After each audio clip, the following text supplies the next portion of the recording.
So here's a look at the different scorecards used in ACRES. The Grassland scorecard is by far the most common one used in the Burren Aran area. It covers a large range of grassland fields, from small enclosed species-rich grasslands on the Aran Islands to large productive grasslands on the mainland. A grassland field will score well if it has a range of positive indicator species, and the more abundant these flowering plants are across the field, the higher it will score. Points are also gained from management that supports a good, varied sward structure, such as where the field is grazed in a way so that patches of plants are able to flower and set seed, as opposed to the field being too tightly grazed down or routinely topped. Good field boundaries, such as thick hedgerows, stock-proof stone walls, vegetated earth banks, and native tree lines also contribute positively to the score of the field.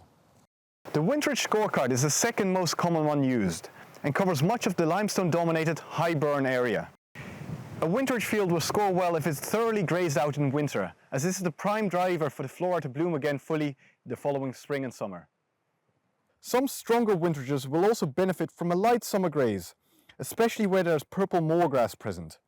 A high-scoring winterage will have low levels of encroaching scrub threatening the wildflowers, and if there are any natural springs present, they should be clean and not overly used by livestock. And while there are benefits to feeding some supplementary ration, silage feeding on winterages should be avoided. There is also the Scrub Woodland scorecard, which is quite an easy scorecard type to get a high score in, once the area is covered by 4 or 5 native shrub and tree species and is otherwise minimally disturbed. If there are open areas amongst the scrub woodland, light grazing is perfectly fine.